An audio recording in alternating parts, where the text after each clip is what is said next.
So we're here at Giza. I've got to say, my dad warned me about this. Absolutely nothing can prepare you for the size of him. It's just breathtaking. I mean, I'm stood right beneath it here now. Again, it doesn't really do it justice, but I don't suppose anything can. But yeah, we've just had a walk around. Father's in his element, and it's just I'm ready for a beer though. It's 30 degrees. Look at that! Just look at that!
I'm sat here on the red pyramid of Sneferu at Dahshur. Wonderful place. Behind me you can see the pyramid of Amenemhat III of the 12th dynasty, and further that way you can see the bent pyramid of Sneferu of the 4th dynasty.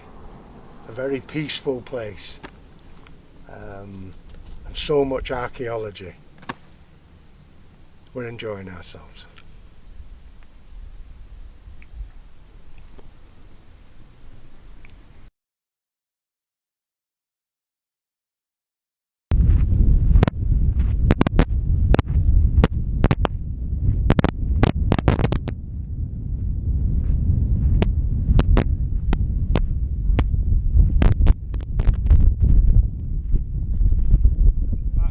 Go. The red pyramid of Dahshur, Sneferu's pyramid. You can still see the angle joint that worked out the angle of the pyramid on the corner. It's still here today. See, that's limestone. This is sandstone.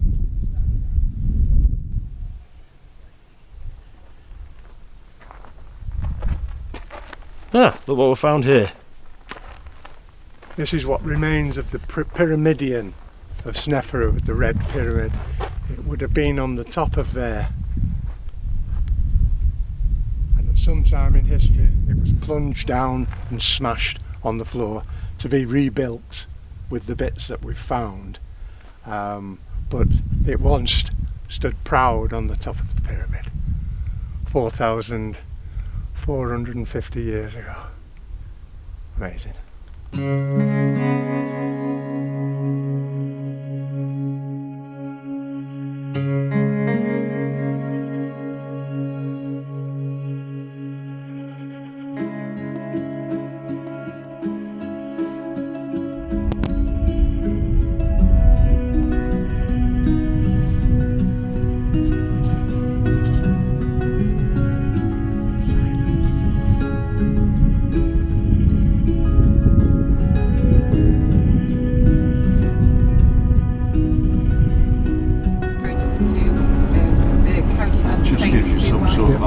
How big this is. Who's that? Do you know? Can you remember, Steve? What? This is like pretty rock. It's like there's a train company recently that built a train bridges and there's two narrow train carriages and trains. Oh, it's Italian, do they go? Yeah. So, you know, shit happens. And now you're getting some sort of vibe.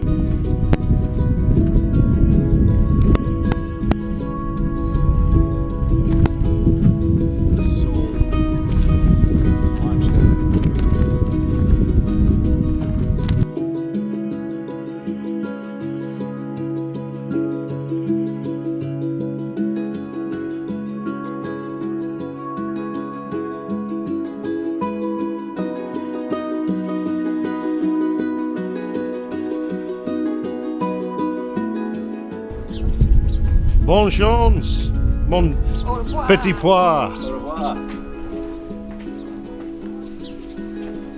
Tantôt. Beaujolais. Yeah. Merlot.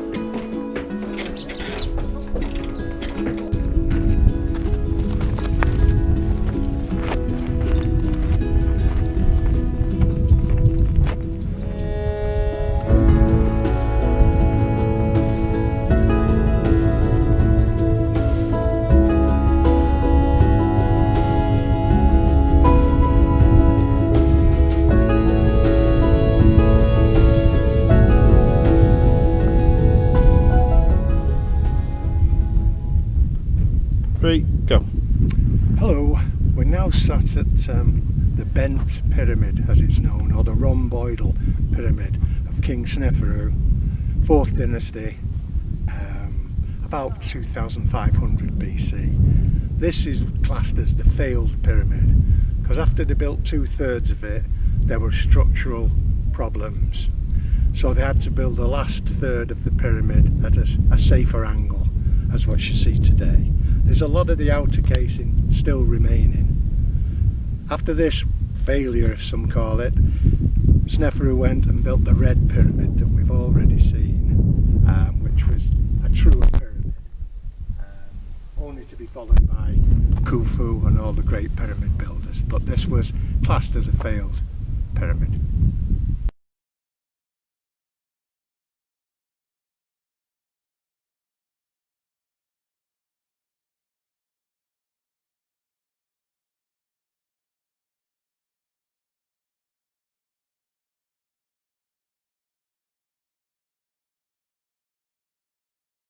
Yep. It's here, what we were looking for. What is? The very corner block of the Bent Pyramid, Sneferu. Every angle, every measurement comes from this block. And today you can still see it as clear as 4,500 years ago. Oh, amazing. What an architect, there you see. I'm quite pleased with that. Very good.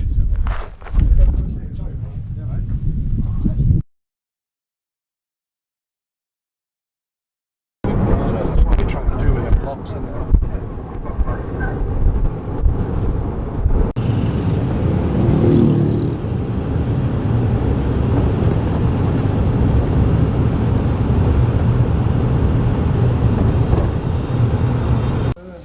And I've been in touch with Chaos University as well, and they say they approached, they wanted to see me, but they'd allow me to go onto the site. I have a letter saying. So here we are at Abusir. and Aldo is trying to get us into somewhere we're not supposed to go. See how that goes.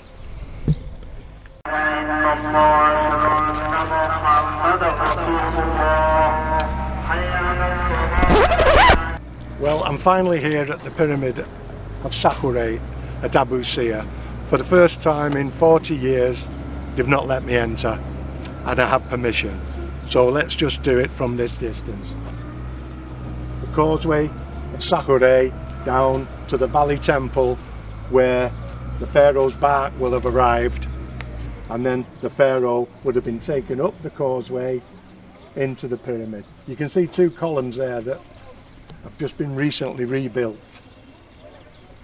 The tomb to the left is Chaps, the largest non-royal tomb in Egypt, and over there we have three other pyramids: Ra-Neferef, Niguzere and Neferikare.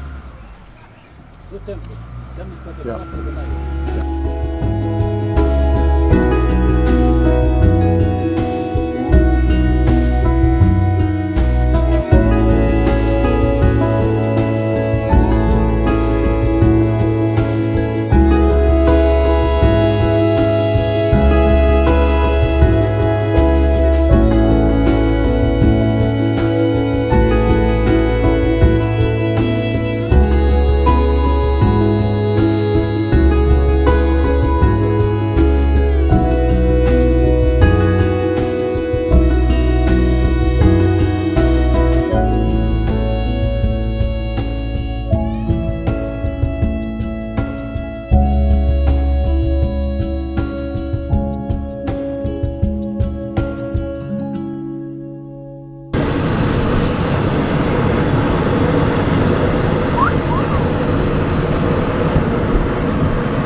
Holy shit!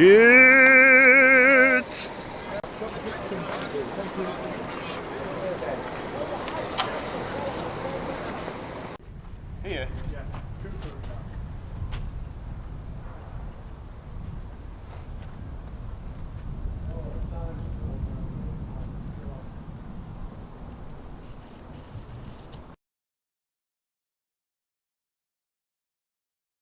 The three pyramids, the classic names are Khufu, Khafre, Menkaure, and the Greek names are Cheops, Kephren and Mycerinus. Is that confusing enough for you? Yep.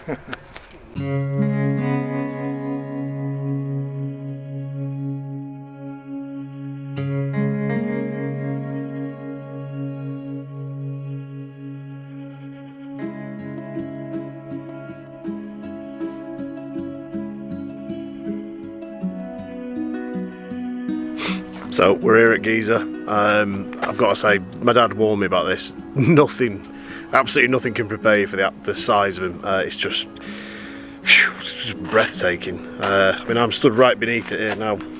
Again, it doesn't really do it justice, but I suppose anything can. But yeah, we've just had a walk around.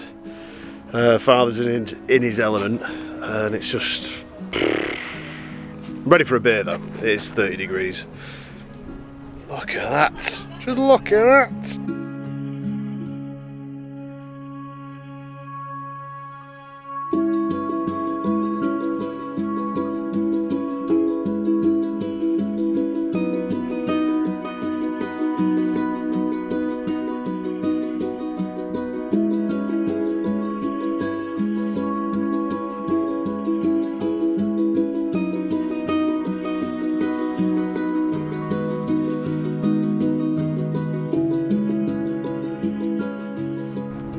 Right, yeah, we're here, the two of us. Oh! Are you in your element, Father? I am. Ready? 1, 2, 3, go. Hi Florence, it's Big Al, stood outside the Great Pyramid. We're thinking of you, and I know you'll be here one day. Make sure your mum and dad bring you. Have a good day today, and we'll see you soon. Bye-bye.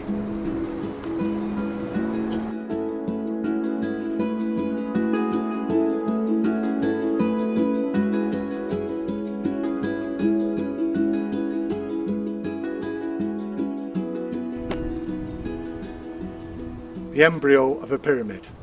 These are the first cuttings of a pyramid at Giza. The pyramid was eventually built next to it here, and we believe it was moved because of Hetep being buried there, the mother of Khufu, the wife of Sneferu.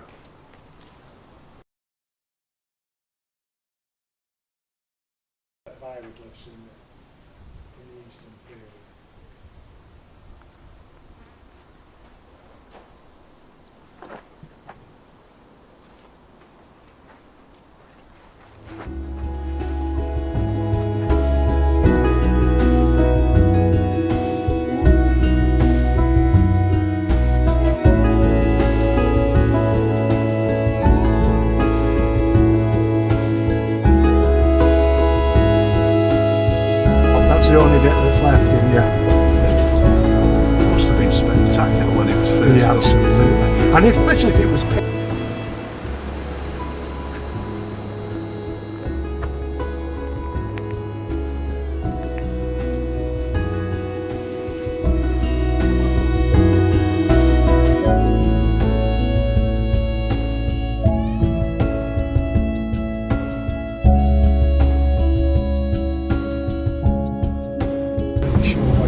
one that we do, it's Sphinx.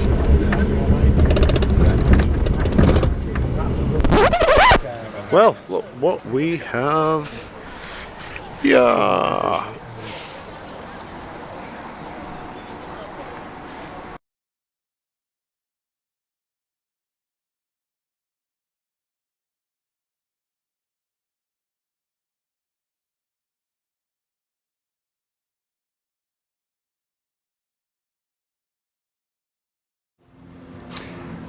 Ciao folks, we're back again after day 3. We've had a great day. We have. We have. Certainly have. We've visited Dahshur, we've done Abusir, and of course the Great Pyramids of Giza. It's just been sensational, absolutely sensational. So we started again quite early. We got driven by Ibrahim, our trusty steed, all the way down to Dahshur. It's first day of Ramadan, so the traffic was quite light, so that's quite good. Got there in great time, and we discovered that there was pretty much no one there. There was one half coach of people who were popping around, and that was about it really. So that was great. We saw the bent pyramid, we saw the red pyramid. The folks that were with us, Steve and Deb, they went into it. I couldn't. More claustrophobia than anything, but it was absolutely stunning. I thought for me the bent pyramid was incredible, and to have no one there pretty much was just incredibly atmospheric. And then we went to Abusir. I'll let Dad explain about Abusir, and then of course finished the Giza plateau, seeing get this right, Khufu, Khafre and Menkare's pyramids, and then of course the big lad, the Sphinx. Apologies by the way, I have caught the sun today, but there we go. So what was your highlight of the day? Highlight of the day, let me think. Well, I always like Dahshur. Visiting the pyramids again and walking the length of the pyramids, or walking around the pyramids. We also found the first stone that was laid on the corner of the pyramid that the architects chiselled out, so we know exactly how the angle of the pyramid. We also saw Amenemhat III's pyramid. We saw excavations at Amenemhat II's pyramid. It was great really. The little letdown for me was I was looking for Auguste Colbert, who was one of Napoleon's generals in Egypt in the 1800s, which I found at Dahshur on the bent pyramid in the 1990s. Sadly we couldn't locate it today. It has his name, Auguste Colbert, 1801, and also Curial, who was another general in Napoleon's army, so that was good. The Red Pyramid, well, it's always a pleasure to visit the Red Pyramid, where to walk round again.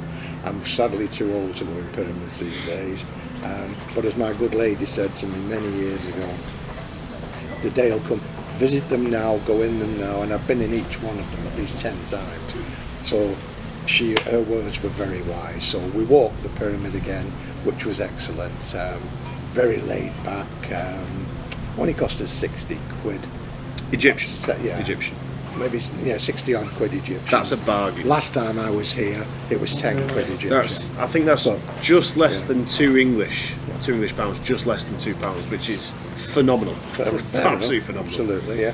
Then we went to Abusir, which is one of my favourite sites, absolutely favourite sites. And I'd had the okay of the Czech university team to visit the site, and I'd letters from them as well, and they wouldn't let us enter, which was a real knockback because I've been going there for 40 years and never had a problem. This time, I spoke to a lady who was just said, no, we close. And I said, but I have a letter. And, anyway, She was a little bit more offhand. Well, yeah, but I'm not going to go. But anyway, we've got a wonderful view of Celebi. Sapore's pyramid, Tarshepshes, but Sapore's causeway and the Valley Temple.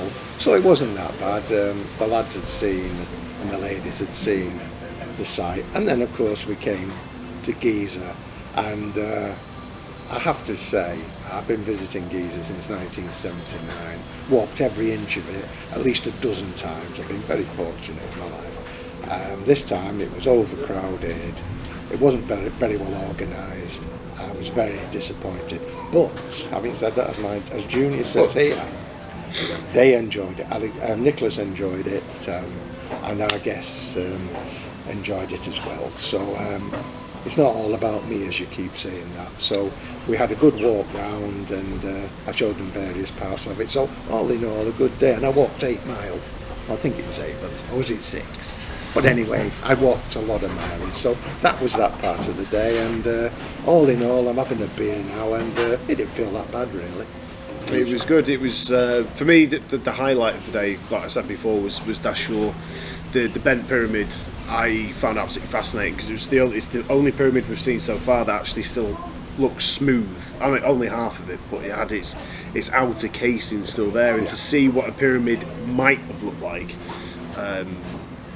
With its outer casing was and you can imagine that, can't you? 4,000 years ago, when the sun would shine on white. Exactly. What would that have looked like? It'd been absolutely incredible. So that was my, I would say that was my pyramidal highlight. But when we got to Dahshur, you see the red pyramid, you see the bent pyramid, which are huge. They're absolutely gargantuan.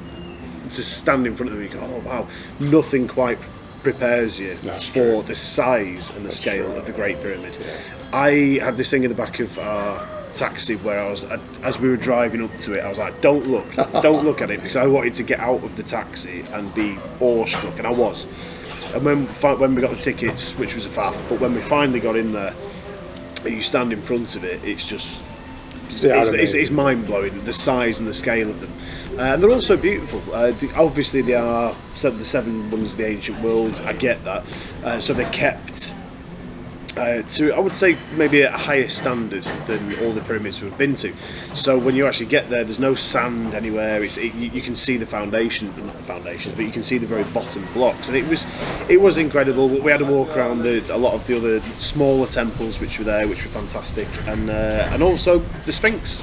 One of the most famous faces on the planet. And you see the Sphinx, and you go, oh wow, absolutely brilliant. So that was great. Tomorrow, I think we're doing the Egyptian Museum. The new one, not the old one, unfortunately. Not as good as the old one. Yeah, so we'll see a lot of old, middle, and presumably new kingdom, including King Tut's mask. And happy days. Yeah, good holiday, great happy hotel. Days, absolutely great hotel as well. Which I'll be alluding to in a bit. Yes. In fact, actually, we are staying at the Sofitel El-Gezirah in Cairo, which is on the island of Zamalek, I believe. Yes. But I think it's the district of, which is an island in the middle of the Nile.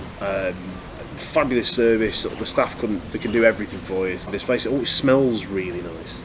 Right. It smells really nice. But of course, this is my first time here. Oh yeah, that's his aftershave. But it's the first time here. But Father, I believe you have a story that you would like to tell. Do I have a story I have to tell you? In fact, let me show you this. This is a brochure for when I was here in 1999 in November for the Cairo Film Festival. I'd been to Egypt, oh goodness me, 30, 40 times by then. Always told the good lady she wouldn't like it, and really it's not for her. This year she decided to come. So I brought her, stuck her in a decent hotel, And we had a wonderful day out in the Tombs.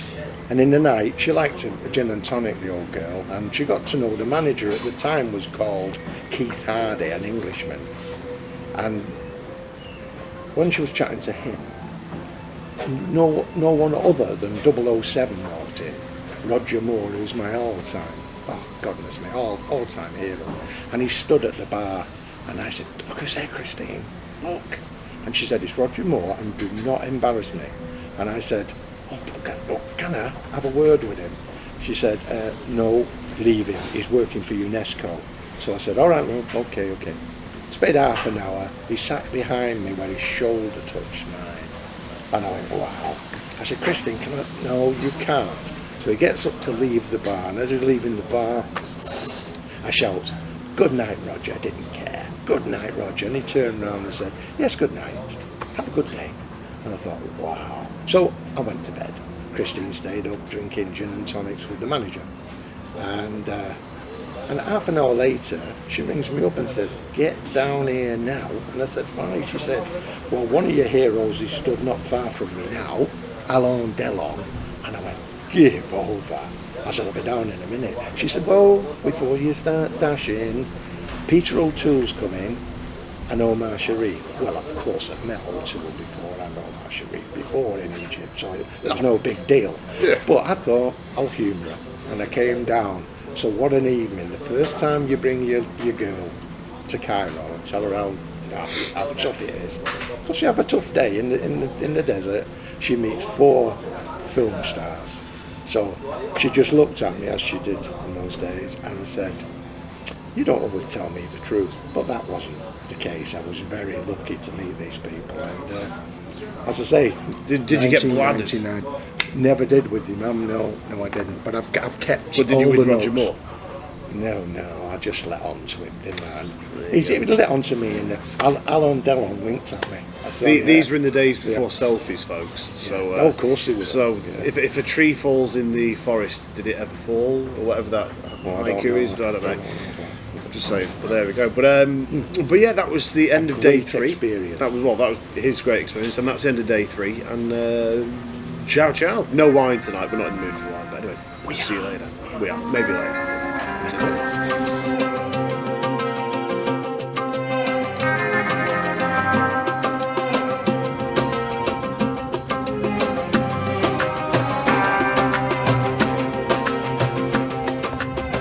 So, anyone who's been to see the Egyptian Museum, as you will see in my last video, beware, it's not even open. So I was like, wow, it's empty, it's dead. We've actually got it on the right day, and turns out it's not even open.